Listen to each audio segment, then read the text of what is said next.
കേരളത്തിന്റെ ആരോഗ്യ മേഖല ഇതായിരുന്നു. തിരുവനന്തപുരത്ത് മെഡിക്കൽ കോളേജിൽ പോയാൽ അവിടെ കിടക്കാൻ സ്ഥലമില്ല. 50 പേർ കിടക്കുന്നിടത്ത് 150 പേർ കിടക്കുകയാണ്. കട്ടിലിന്റെ താഴെ മാത്രമല്ല, കട്ടിലിന്റെ അടിയിൽ കിടക്കുകയാണ്. എത്ര ആളുകളാണ് ആശുപത്രി അധികൃതരുടെ ഈ ഗവൺമെന്റിന്റെ പിടിപ്പുകേട് കൊണ്ട് ഇവർ പാവപ്പെട്ട ആളുകൾ മരണപ്പെട്ടത്.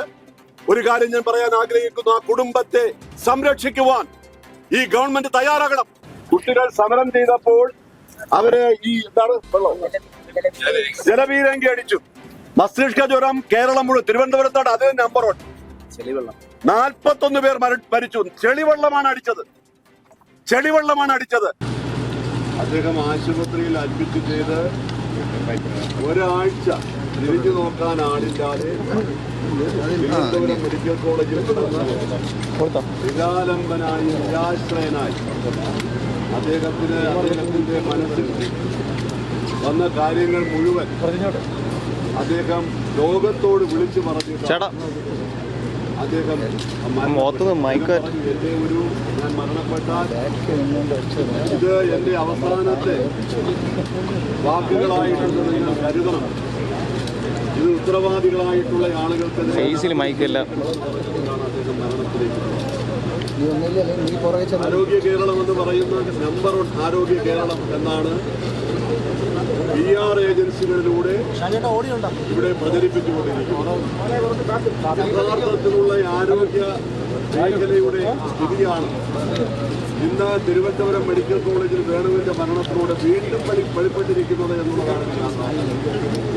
ഹൃദയം തകർന്ന ഒരു ചെറുപ്പക്കാരൻ, ഒരു സാധാരണക്കാരനായിട്ടുള്ള ചെറുപ്പക്കാരൻ, അദ്ദേഹം പ്രൈവറ്റ് ആശുപത്രികളിൽ പോകാൻ അദ്ദേഹത്തിന് സാമ്പത്തികമില്ല, പണമില്ല. കൊല്ലത്ത് ആശുപത്രിയിൽ അഡ്മിറ്റ് ചെയ്തപ്പോൾ മെഡിക്കൽ കോളേജിലേക്ക് കൊണ്ടുപോകണമെന്ന് പറഞ്ഞ് ആംബുലൻസിന് കാശ് കൊടുക്കാനില്ലാത്ത ആ കുടുംബം കാശ് കൊടുത്ത് ആംബുലൻസിൽ വളരെ വേഗത്തിൽ തിരുവനന്തപുരം മെഡിക്കൽ കോളേജിൽ വന്നു. അവരുടെ വിശ്വാസം എന്താണ്? തിരുവനന്തപുരം മെഡിക്കൽ കോളേജ് എന്ന് പറയുന്നത് കേരളത്തിലെ ഏറ്റവും മികച്ച, ഏറ്റവും നമ്പർ 1 ആരോഗ്യ പരിപാടികൾ നടപ്പിലാക്കുന്ന മെഡിക്കൽ കോളേജ് എന്ന് പറഞ്ഞുകൊണ്ട് ഇവിടെ അദ്ദേഹത്തെ അഡ്മിറ്റ് ചെയ്തു. 6 ദിവസമാണ് തിരിഞ്ഞു നോക്കാൻ ആളില്ലാതെ, ഒന്ന് കെയർ ചെയ്യാൻ, ഒന്ന് ശ്രദ്ധിക്കാൻ ആളില്ലാതെ ആ പാവപ്പെട്ട മനുഷ്യൻ അവിടെ കിടന്ന് ആ നിരാലംബനായി ഞാൻ പറഞ്ഞതുപോലെ ഒരാശ്രയവുമില്ലാതെ അവിടെ അദ്ദേഹം മരിച്ചത് എന്ന് പറയുന്നത് എന്തൊരു ദുരവസ്ഥയാണ് കേരളത്തിന്റെ ആരോഗ്യ മേഖല നമ്മൾ നേരിടുന്നത്. പറഞ്ഞു ഇവിടെ മുഴുവൻ കൈക്കൂലിയാണ്. അദ്ദേഹം പറഞ്ഞു ഇവിടെ പട്ടിയെ നായെ നോക്കുന്നത് പോലെയാണ് അവിടുത്തെ യൂണിഫോം ഇട്ട ഉദ്യോഗസ്ഥർ നോക്കുന്നു എന്നാണ് പറയുന്നത്. ശരിയാണിത്. മെഡിക്കൽ കോളേജുകളിൽ പോയാൽ, ഇന്നത്തെ ഭരണത്തിന്റെ സംവിധാനത്തിൽ ആശുപത്രികളിൽ പോയാൽ പാവപ്പെട്ടവനെ തിരിഞ്ഞു നോക്കുന്നില്ല. പാവപ്പെട്ടവന്റെ അവസാനത്തെ ആശ്രയമാണ് സർക്കാർ മെഡിക്കൽ കോളേജുകൾ എന്ന് പറയുന്നത്. ആ സർക്കാർ മെഡിക്കൽ കോളേജുകളിൽ പോയാലത്തെ സ്ഥിതി കേരളത്തിൽ നമ്മൾ കാണുകയാണ്. തീർച്ചയായിട്ടും ഹൃദയം തകർന്നു വന്ന ഒരു ചെറുപ്പക്കാരൻ, അദ്ദേഹത്തിന് ആൻജിയോഗ്രാം ചെയ്യണമെന്ന് പറഞ്ഞപ്പോൾ അവിടെ പിന്നെ കട്ടിലിൽ കിടക്കാൻ സ്ഥലമില്ല, കട്ടിലിന്റെ താഴെ കിടത്തിയിരിക്കുകയാണ്. IC യൂണിറ്റ് അഡ്മിറ്റ് ചെയ്യേണ്ട രോഗി, അയാൾക്ക് സ്ട്രോക്ക് വന്ന രോഗിയാണ്. എത്ര ദിവസം? 6 ദിവസം. കേരളത്തിന്റെ ചരിത്രത്തിൽ ഇത്രയധികം ഒരു ദുര്യോഗം സംഭവിക്കുന്ന ഒരു കാലഘട്ടം ഉണ്ടായിട്ടുണ്ടോ ആരോഗ്യ വകുപ്പിൽ? എന്ത് പറഞ്ഞിരുന്നാലും മന്ത്രി എന്താ ആ സ്ത്രീ പറഞ്ഞതെന്താ? അദ്ദേഹത്തിന്റെ സഹധർമ്മിണി പറഞ്ഞത് ഇനി എന്ത് റിപ്പോർട്ട്? മന്ത്രി പറഞ്ഞു റിപ്പോർട്ട് ചോദിക്കുന്നു എന്നാ പറഞ്ഞത്. എന്ത് റിപ്പോർട്ടാ? എന്ത് സംഭവം ഉണ്ടായിരുന്നാലും ഈ മന്ത്രി വീണ ജോർജ് റിപ്പോർട്ട് ചോദിക്കുക. ആ റിപ്പോർട്ടുകളെല്ലാം കൂടെ ഇന്നലെ പ്രതിപക്ഷ നേതാവ് പറഞ്ഞതുപോലെ ഒരു ചാക്കിൽ കെട്ടി വെച്ചിരുന്നാൽ മതി. എന്ത് റിപ്പോർട്ടിന്റെ അടിസ്ഥാനത്തിൽ നിങ്ങൾ നടപടികൾ സ്വീകരിച്ചു? എന്ത് നടപടിയാണ് നിങ്ങൾ സ്വീകരിച്ചത്? പാവപ്പെട്ട ഒരു കുടുംബം, അദ്ദേഹത്തിന്റെ ഭാര്യ പറഞ്ഞതുപോലെ അനാഥമായി 2 പെൺകുട്ടികൾ. ചോദിക്കാൻ ആളുകളുണ്ട്. 2 ദിവസം കഴിയുമ്പോൾ വാർത്തകളിൽ നിന്ന് അത് പോകും. കുടുംബം അനാഥമായി.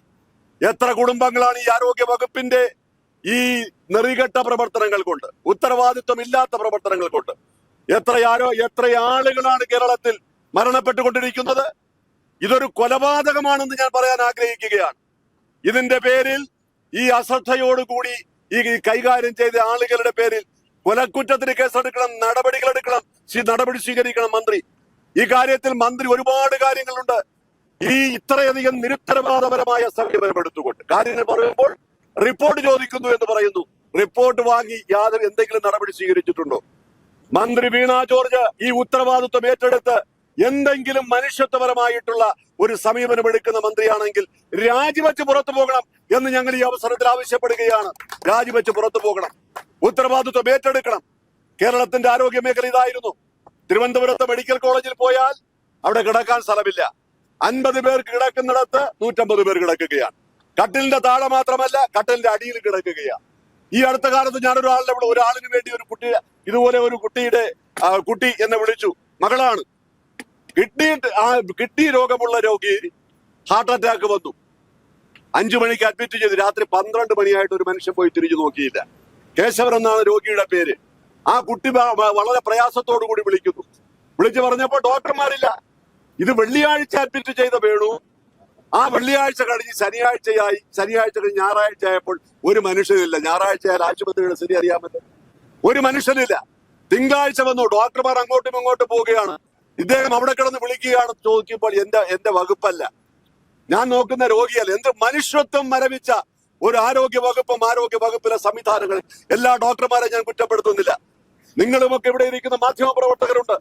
നിങ്ങളും ആശുപത്രിയിൽ പോകുമ്പോൾ എന്തെങ്കിലും ചോദിച്ചാൽ യൂണിഫോം ഇട്ട ജീവനക്കാർ ഒരക്ഷരം മറുപടി പറയില്ല. പാവപ്പെട്ടവനാണ് അവിടെ പോകുന്നത്. അപ്പോൾ അങ്ങനെയുള്ള ഒരു സമീപനമാണ് ഈ മെഡിക്കൽ കോളേജിന്റെ ഈ പ്രവർത്തനങ്ങൾ. നമുക്കറിയാം, ഇവിടെ കാര്യങ്ങൾ സൂചിപ്പിച്ചുകൊണ്ട് നമ്മൾ മുൻപ് 2ാമത്തെ മെഡിക്കൽ കോളേജ് ഞങ്ങൾ തുടങ്ങി. ഉമ്മൻചാണ്ടിയുടെ ഗവൺമെന്റ് കാലഘട്ടത്തിൽ ഞാൻ ആരോഗ്യമന്ത്രിയായിരുന്നപ്പോൾ തുടങ്ങി. ആ മെഡിക്കൽ കോളേജ് തുടങ്ങിയിരുന്നു എങ്കിൽ ഈ ആളുകളെ തറയിൽ കിടക്കേണ്ടി വരുമായിരുന്നു. കൂടുതൽ ചികിത്സാ സൗകര്യങ്ങൾ ഉണ്ടാകുമായിരുന്നില്ലേ? 10 വർഷമായി 1000 കുട്ടികൾക്ക് MBBS പഠിക്കാമായിരുന്നില്ലേ? ഉമ്മൻചാണ്ടി വന്ന് ഉദ്ഘാടനം ചെയ്ത മെഡിക്കൽ കോളേജ്, തൈക്കാട് ആശുപത്രിയും തിരുവനന്തപുരം ജനറൽ ആശുപത്രിയും ചേർത്ത് 2ാമത്തെ മെഡിക്കൽ കോളേജ് ഇപ്പോഴും പൂട്ടിയിട്ടിരിക്കുക. കേന്ദ്രമന്ത്രി നഡ്ഡ എന്നോട് ചോദിച്ചു, എന്തുകൊണ്ടാണ് പൂട്ടിയിട്ടിരിക്കുന്നത്, എന്ത് കാരണമാണ്? ഓരോ സംസ്ഥാനത്ത് മുഖ്യമന്ത്രിമാരും ആരോഗ്യമന്ത്രിമാരും പോയി മെഡിക്കൽ കോളേജുകൾക്ക് അംഗീകാരം കിട്ടാൻ അവിടെ കാത്തുകെട്ടി കിടക്കുകയാണ്. ഉമ്മൻചാണ്ടി ഉദ്ഘാടനം ചെയ്ത മെഡിക്കൽ കോളേജ് അപ്പോൾ ഈ ഗവൺമെന്റ് അധികാരത്തിൽ വന്നു. ആദ്യം എടുത്ത തീരുമാനം തിരുവനന്തപുരത്ത് 2ാമത്തെ മെഡിക്കൽ കോളേജ് വേണ്ട എന്നൊരു തീരുമാനമെടുത്ത ഈ ഗവൺമെന്റ്. അതിന്റെയൊക്കെ പരിണിത ഫലമാണ് ഇതുപോലെയുള്ള പാവപ്പെട്ടവൻ അനുഭവിക്കുന്നത്. ചികിത്സിക്കാൻ ഡോക്ടർമാരില്ല. ആശുപത്രിയിൽ പോയാൽ നമുക്കറിയാം, ഈ അടുത്ത കാലത്തൊരു ഡോക്ടർ ഹാരിസ് പറഞ്ഞതെന്താ, ഓപ്പറേഷൻ നടത്തണമെങ്കിൽ എക്യുപ്മെന്റ് ഇല്ല, അവിടെ പഞ്ഞി പോലുമില്ല, മരുന്ന് പോലുമില്ല എന്ന് പറഞ്ഞപ്പോൾ ആ ഡോക്ടർക്കെതിരെ നടപടി സ്വീകരിച്ച ഒരു ഗവൺമെന്റ് ആണ്. അവൾ അവിടെ നിൽക്കുകയാണ്. ആരോഗ്യ മേഖല കേരള രാജ്യത്തിന് ഏറ്റവും നമ്പർ 1 എന്ന് പറഞ്ഞുകൊണ്ട് PR ഏജൻസികളെ വെച്ച് പ്രചരണങ്ങൾ നടത്തിയാൽ മതിയോ? കാര്യങ്ങൾ ചെയ്യണം. കാര്യങ്ങൾ പറയുന്നവരെ കുറ്റപ്പെടുത്താതെ, അവരുടെ പേരിൽ നടപടികൾ സ്വീകരിക്കാതെ ഈ കാര്യങ്ങൾ ചെയ്യുവാൻ ഗവൺമെന്റ് മുന്നോട്ട് വരണം എന്നുള്ളതാണ് പറയാനുള്ളത്. പാവപ്പെട്ടവന്റെ പ്രയാസങ്ങൾ, പാവപ്പെട്ടവന്റെ ബുദ്ധിമുട്ടുകൾ, വലിയ ആശുപത്രികളിൽ പോയി ചികിത്സിക്കാൻ കഴിയാത്ത വേണുവിനെ പോലെയുള്ള ആളുകൾ, എത്ര ആളുകളാണ് ആശുപത്രി അധികൃതരുടെ ഈ ഗവൺമെന്റിന്റെ പിടിപ്പുകേട് കൊണ്ട് ഇവർ പാവപ്പെട്ട ആളുകൾ മരണപ്പെട്ടത്. ഒരു കാര്യം ഞാൻ പറയാൻ ആഗ്രഹിക്കുന്നു, ആ കുടുംബത്തെ സംരക്ഷിക്കുവാൻ ഈ ഗവൺമെന്റ് തയ്യാറാകണം. മന്ത്രി അവരുടെ വീട്ടിൽ പോകണം, ഗവൺമെന്റ് തയ്യാറാകണം. ആ കുടുംബത്തിൽ 2 പെൺകുട്ടികളുണ്ട്, അവിടുത്തെ കുടുംബത്തിൽ ഒരാളിന് ജോലി കൊടുക്കണം. 25 ലക്ഷം രൂപ കുടുംബത്തിന് ധനസഹായം കൊടുക്കണം. ആ സ്ത്രീ പറഞ്ഞതുപോലെ ഞങ്ങൾക്ക് നഷ്ടപ്പെട്ടതിന് തിരിച്ചു വരാൻ കഴിയില്ല എങ്കിൽ പോലും ആ കുടുംബത്തെ ഏറ്റെടുത്തുകൊണ്ട് അവരെ സഹായിക്കുന്നതിലേക്ക് വേണ്ടിയുള്ള നടപടികളുമായി മനുഷ്യത്വം നഷ്ടപ്പെട്ട ഈ ഗവൺമെന്റ് മുന്നോട്ട് വരണം എന്ന് ഞാൻ ഈ അവസരത്തിൽ പറയാൻ ആഗ്രഹിക്കുകയാണ്. യൂത്ത് കോൺഗ്രസ് ശക്തമായ സമര പരിപാടികളുമായി നമ്മൾ ഈ ആരോഗ്യ വകുപ്പിന്റെ ഈ പിടിപ്പുകേടുമായി മുന്നോട്ട് പോകും എന്ന് ഞാൻ പറയാൻ ആഗ്രഹിക്കുകയാണ്. തീർച്ചയായിട്ടും ഈ ആരോഗ്യ മേഖലയെ തകർത്തെറിഞ്ഞ ഈ സർക്കാരിനെതിരെ ശക്തമായ പോരാട്ടങ്ങളുമായി കോൺഗ്രസും UDF-ഉം യൂത്ത് കോൺഗ്രസും മുന്നോട്ട് പോകും എന്ന് പറഞ്ഞുകൊണ്ട്, ഇന്ന് തെരഞ്ഞെടുപ്പ് സമയമായതുകൊണ്ടാണ് ഇവിടെ നമ്മുടെ സ്ഥാനാർത്ഥികൾ തന്നെ 4-5 പേരുണ്ട്. പക്ഷെ അവര് ആ തെരഞ്ഞെടുപ്പ് പ്രചരണങ്ങൾക്കിടയിൽ ഇവിടെ എത്തിച്ചേർന്ന യൂത്ത് കോൺഗ്രസിന്റെ ഭാരവാഹികളെ അഭിവാദ്യം ചെയ്തുകൊണ്ട് ഈ സമര പരിപാടി ഉദ്ഘാടനം ചെയ്ത് അറിയിക്കുന്നു. നന്ദി, നമസ്കാരം. കുട്ടികൾ സമരം ചെയ്തപ്പോൾ അവര് ജലപീരങ്കി അടിച്ചു. മസ്തിഷ്ക ജ്വരം കേരളം മുഴുവൻ, തിരുവനന്തപുരത്താണ് അതേ നമ്പർ 1. 41 പേർ മരിച്ചു. ചെളിവെള്ളമാണ് അടിച്ചത്. അവിടെ അധികാരത്തിലിരിക്കുന്ന ആളുകൾ ഇതൊക്കെ മനസ്സിലാക്കണം. 41 പേർ മരിച്ചു. അതിന്റെ ഉറവിടം കണ്ടെത്താൻ കഴിഞ്ഞിട്ടില്ല. എന്താരോഗ്യ വകുപ്പ? തോടുകൾ മുഴുവൻ മാലിന്യങ്ങൾ നിറഞ്ഞിരിക്കുന്നു. പാർവതി പുത്തനാറ്, കിള്ളിയാറ്, ആമഴഞ്ചാന്തോട്, എത്ര എന്തെങ്കിലും ചെയ്യുന്നുണ്ടോ ഈ ഗവൺമെന്റ്? അവിടെ നിന്ന് വെള്ളമെടുത്തുകൊണ്ട് കുട്ടികളെ അടിക്കുകയാണ്.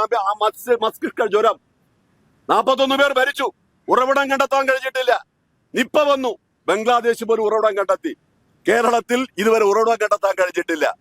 ആരോഗ്യ മേഖലയെ തകർത്ത് തരിപ്പണമാക്കി, അതിനുപരിയായി ഇല്ലാത്ത രോഗം പകർത്തുന്ന ഈ ജലപീരങ്കി ഇനിയെങ്കിലും കുട്ടികൾക്കെതിരായി സമരം ചെയ്യുന്ന ജനങ്ങൾക്ക് വേണ്ടി, പാവപ്പെട്ടവർക്ക് വേണ്ടി സമരം നടത്തുന്ന ഈ സമരം അതിശക്തമായി എത്ര നിങ്ങൾ ജലപീരങ്കി അടിച്ചാലും ശക്തമായ സമരങ്ങളുമായി മുന്നോട്ട് പോകും എന്നുകൂടെ ഞാൻ ഈ അവസരത്തിൽ പറയാൻ ആഗ്രഹിക്കുന്നു.